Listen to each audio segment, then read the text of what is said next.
In this video, we are going to talk about 3 things that you absolutely do not want to do after your workout if you want to maximize muscle growth. And interestingly, 2 of these are actually things that a lot of people think help with building muscle, but that actually do the complete opposite. And so you're probably gonna wanna know about these because a lot of people actually still do them and are compromising their progress because of it. But before we get into that, real quick, let me just introduce myself. My name is Alphonse. Here we'll talk about how to maximize your results from your training with as little time spent in the gym, with as little risk of injury as possible.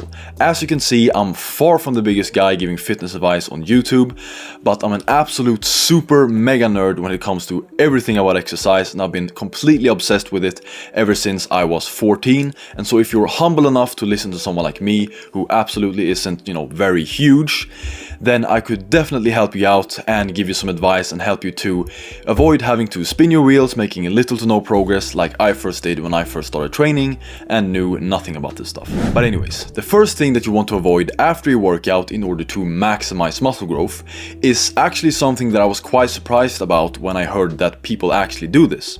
Some people actually take anti-inflammatory drugs after your workout, mainly it seems like in order to reduce the soreness followed by the workout.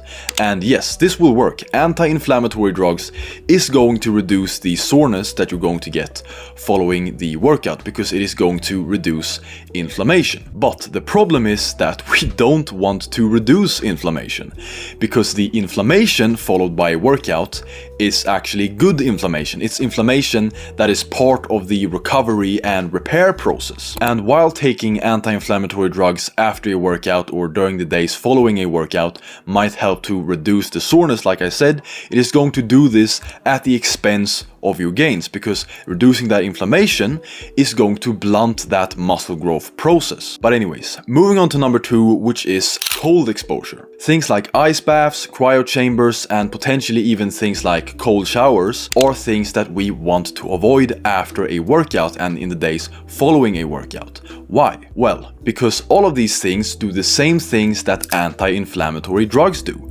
They reduce inflammation. And that is of course bad for muscle growth for the exact same reasons that anti-inflammatory drugs are bad for muscle growth, because it blunts the muscle growth process. But I have a little side note that I just want to add about these 2 that I just mentioned, anti-inflammatory drugs and cold exposure. Things like anti-inflammatory drugs and cold exposure does have a place. For example, if you're practicing in a multi-day athletic competition, you might benefit from doing cold exposure and or taking anti-inflammatory drugs between events, because in that case your priority isn't really long-term recovery and adaptation like it is when you are exercising and trying to build muscle.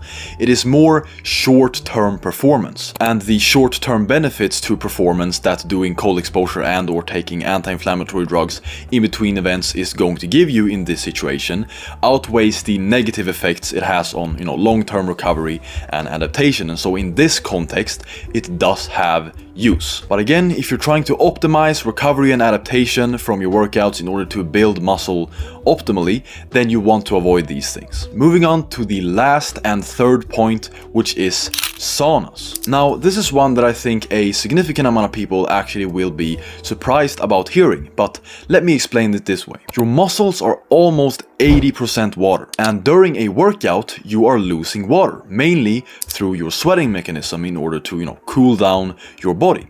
You are dehydrating yourself, which is why you get thirsty when you're working out. Now, if you've just done a workout, which as I just explained is a dehydrating activity, how is getting into the sauna after your workout and further dehydrating yourself, draining the water from your muscles, supposed to help in any way, shape or form with your recovery and muscle building? The answer is it won't. Now, if you personally enjoy saunas and you just think that it feels good, then that's all fine. I'm not telling you can never do a sauna.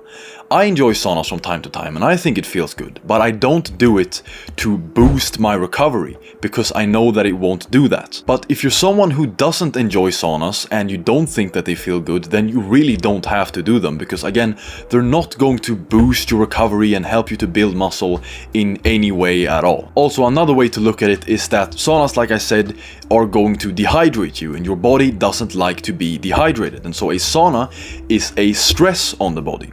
And as you might understand, if you're already, trying to recover from the stress, the significant stress that you placed on your body with your workout, and then during that time while you're recovering, you're putting additional stress on your body in the form of taking, a sauna, then that is not going to help you with recovery. Placing more stress on top of the already existing stress is not going to help you recover from the stress. It's going to do pretty much the exact opposite of that. And so saunas, cold exposure, anti-inflammatory drugs, these things are things that we do not want to do after or in the days following our workouts if we want to maximize our results from our training. Now, if you actually want to optimize your recovery and your adaptation from your workouts, then you just want to focus on optimizing your sleep and optimizing your diet. And optimizing your sleep and optimizing your diet are absolutely the two biggest things that are going to help you to maximize your recovery and your adaptation from your workouts and help you to get the best results. Of course, if your workouts are intense enough so that you're actually placing the stimulus on your body to grow more muscle. But anyways, that's all for this video. I really hope you liked it and I really hope you found it useful. If you felt like you learned at least something from this video, then please don't forget to leave at least a like on this video. And if you want to see more videos like this in the future from me with useful fitness tips and stuff like this, then don't forget to click that subscribe and ring that notification bell so you can be notified the next time I upload. And yeah, with that being said, like always, I'll see you boys in the next video next time.